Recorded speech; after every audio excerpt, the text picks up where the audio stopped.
All right, guys, welcome back. This is part 2 of the Audi porting series. Let's get into it.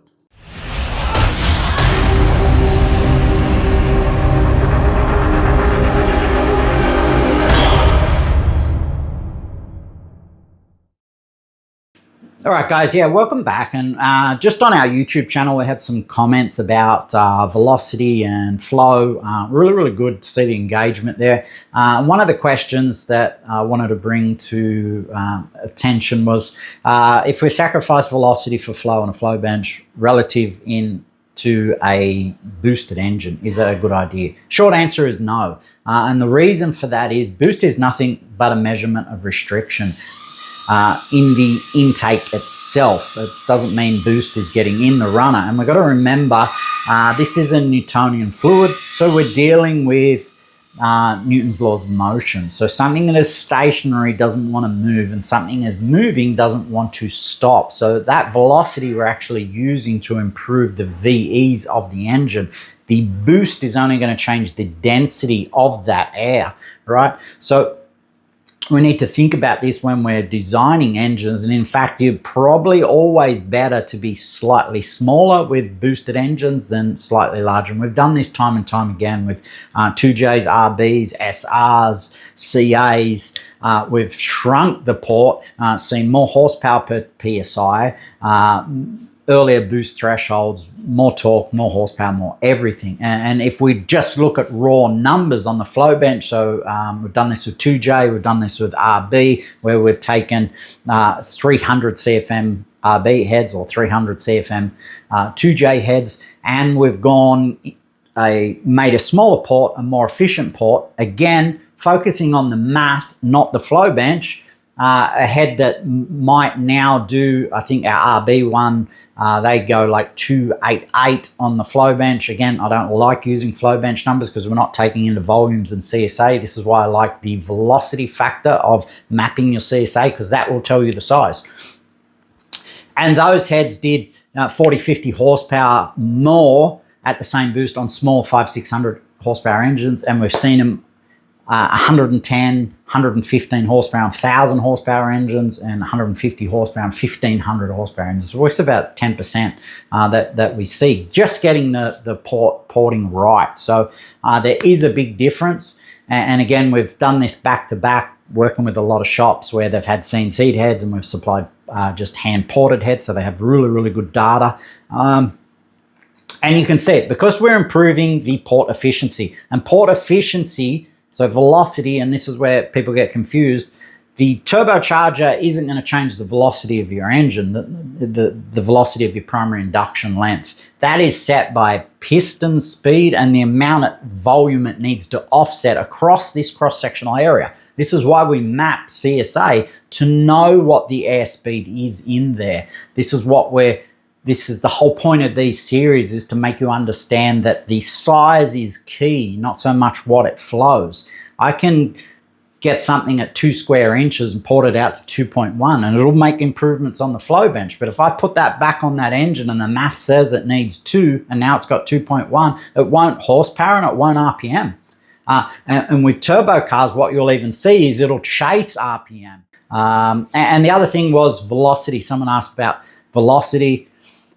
With twin cams, and this is average velocity, I like anything from 300 and up to about 340. 330 is a brilliant number if you can get port efficiency up there. And they were asking about it relative to a flow bench and size. You can't size a port by velocity on a flow bench. All the flow bench is going to tell you is how efficient that port is. I can have the same port 10% bigger and the exact same efficiency and the exact same velocity, but the CSA math is now out. So this is why I'm trying to break these series down and make you understand that the math is key. The flow bench will lie, especially if you're not being honest with yourself about the sizing of the port.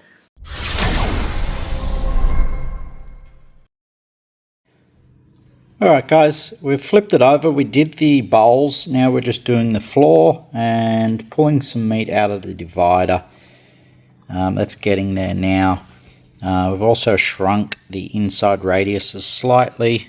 Size-wise, it's getting there. We'll have a look. We'll get it out of the groove. It's not too bad all the way to the seat. There. Get it in. It's just tight at the top, so we've still got a little bit more to do. Just there. So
Alright, so with doing the floor, we've thinned out the divider, and we really need to be careful we leave this ramp here. We're sharpening this up each side, but we want to leave this pressure ramp because this helps accelerate the air to the divider, reduce the density around here, and helps the air transition from the common port to the two separate ports.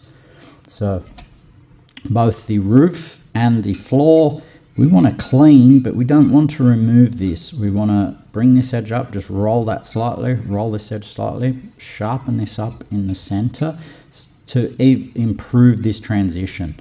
And also these rolls here, I've seen a lot of people, they try and straight line this, so they pull that back. But the drama is in this area from basically it's about just over, let's say 15 mil in the port,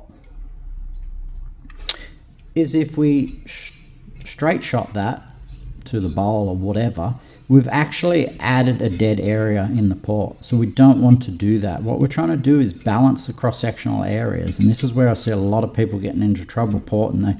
They straight line lines that shouldn't be done. The idea of that turn is to help the volume in here transition from this CSA into that CSA there. So this here is basically there on the floor. So we're trying to take up that cross-sectional area. We don't want to open this up more and kill airspeed over here.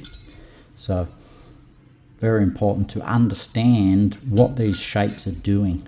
So we're trying to go from 1 to 2 as seamless as possible. A lot of people get confused, think we're not going to hurt density, or there's some really weird ideas out there. I've seen some of the comments coming in, but this is all about pressure recovery, meaning it's all about reserving as much density as possible, because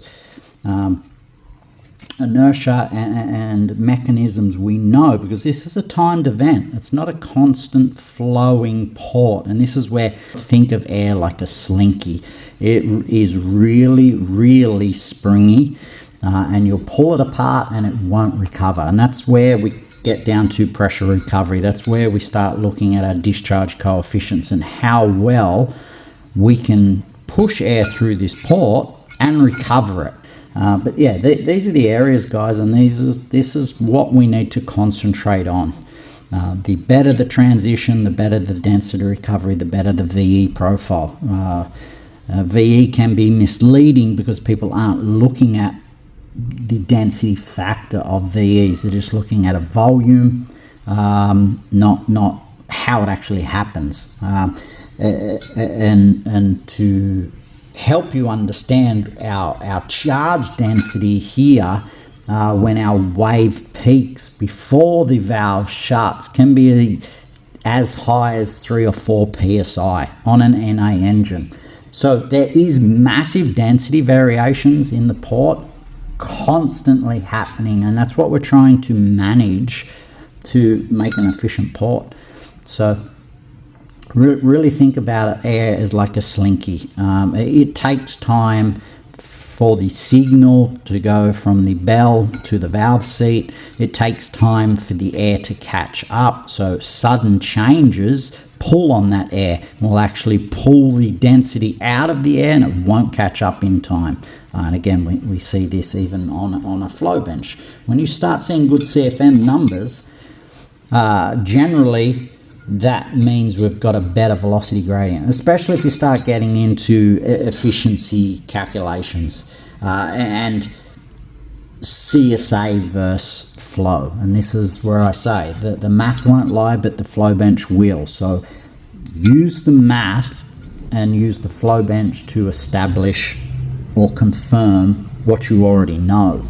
So if the CSA is right, and many of a good cylinder head has talked about this, even Darren Morgan, if you do all your math and get the velocity gradient perfect, and put it on the flow bench, that's the best it will ever be. If you start messing with that, 90% of the time you'll end up going backwards. 90% of the time you'll lose velocity, and you're going to hurt that port.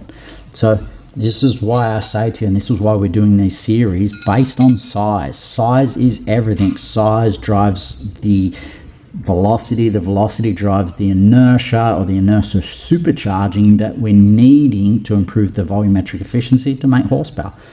All right, so we're just going to finish off the rest of the floors, and we'll just keep going on. I've got one more floor to do, and then we're going to get onto the roof, and we're going to start checking our measurements.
All we're going to do is clean that to the seat, but we're going to put additional area by shrinking these radiuses in. You can see we've got a little bit of a flatter floor in this. We haven't lowered the floor, we've left the floor. We've just started shrinking these radiuses to get the additional area in. So we're 1400 and something at the valve seat. I want to be, 1410 maybe here, depending on, or actually probably just under, because the pinch is in the manifold on this one. I was going the other way. With a fully optimized head, I'd want the seat ring being my minimal cross-sectional area. If design was endless and I could design a billet manifold for this, then that would be my minimal cross-sectional area here, right? And then I'd have a slow taper up to the bell. So that gives me the perfect velocity gradient from the bell to the valve. But we don't have that. And we went from the seat at, I think we said 1420 or something like that, to like 12 1260, I think, from memory. So what we're doing, rather than just making it all bigger, is we're straight shooting the walls, obviously, off the seats, both sides. But then also we're shrinking these radiuses down here to also slow the air down along the floor. Because remember, we've got a bit of guide area and stuff up here. We want these velocities here to accelerate and keep up with the short turn. Because remember, the short turn has far less distance than the roof turn. So we want the roof to be faster so that as the air molecules are turning around here and getting to the valve seat, so are these ones. So if we widen this short turn a little bit, and again, this is not a huge short turn. I can see 90% of that valve seat. So there really isn't a lot of short turn, hence why I'm not putting a massive flat area in this. I'm only just putting a little bit of shape in it, pulling that corner out. It was already out a little bit on this side, so I've just cleaned this side up, and we're going to shrink this one a little bit more, and that's pretty much it. We're going to measure that up, and to do that, you can use the cross-sectional area, the CSA window calculator for this, and just use rectangle and put your heights in and your sizes and measure that radius. Well, that's pretty much a circle. So if you measure the diameter and halve it, that's your radius. And then measure these, because we're starting to get a little bit of flat area here, and then into the next radius. So this radius is obviously smaller than that radius. So if that's a 35 mil diameter, or 36 mil, what's that, 18? So it's an 18 mil radius, and these ones are down, you know, they look like they're down around about ½ inch, 12 mil already. So you can punch it in, get the area in the app, and then you can calculate how close you are to that valve seat now. And remember, we're getting slowly smaller to the window. The window's about 1200 and something. So we're going from 14 to 1200. It is a pretty close velocity gradient. As I said, it was nowhere near as bad as the 2J. So, but we want it better, and that's what we're doing. So we've improved the divider, as you can remember what it originally looked like. It was quite wide. We still need to do the roof. We've improved this little pressure ramp here, and this just helps blend the two CSAs. We've thinned the divider out. It's almost knife edged now, but we're obviously got to work the roof. So I'll flip this over and we'll start working the roof. But we're getting good balance. And as I said, we're not cutting those corners out. We're allowing it to turn as we start seeing pressure off this. So the air will want to turn there. And we're not getting, the air isn't accelerating into that hole, which again causes density thinning and will cost us in our pressure recovery. We just won't recover because we're stretching it out. So remember, this is a timed event. Open, close, 70 something times a second at big RPM. So it has to start moving and it has to stop, and then there's recoil waves, so shock waves going back up the intake that are moving up and down. There's a lot of things happening here that also affect the velocity in the port. So we have to get the CSA as close as possible to our targets and as gentle in the variations from valve seat to bell, and that is key to every single induction system. Now you look at Formula One, they're the pinnacle of this. Really high port angle, and barely any taper up to the bell, and just absolutely beautiful transition, right? And longer divider. The divider's almost at the window. Actually, it pretty much is at the window still. And then transitions through the head plate. Very gentle. So that's what it's about. That's how you make horsepower. All right, let's keep going.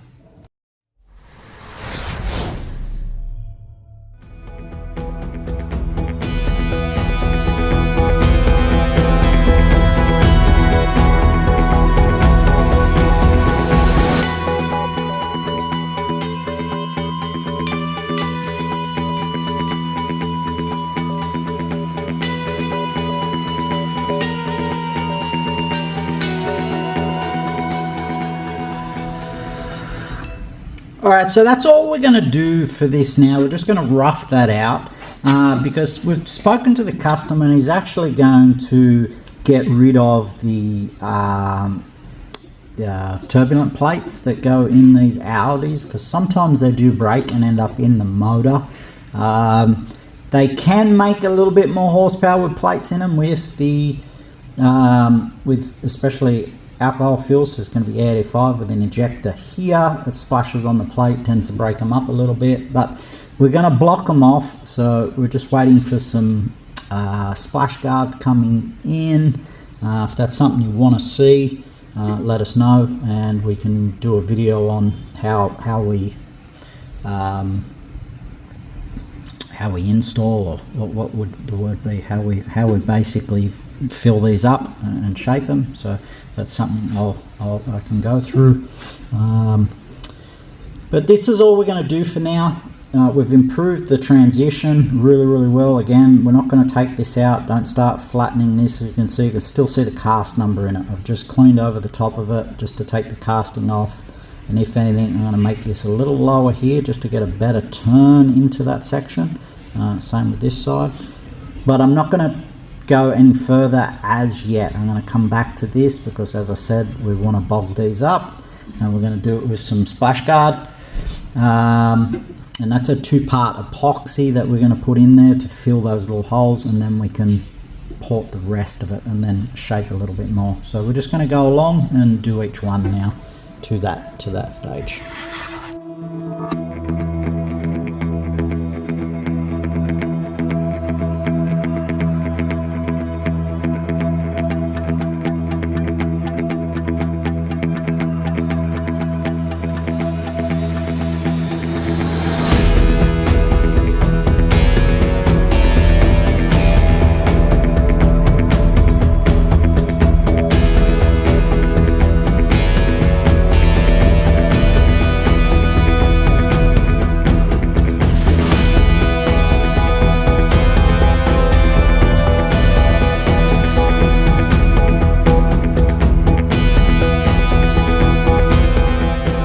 All right, guys, that wraps up part 2. Put some comments in, give us a like. Thanks. See you next time.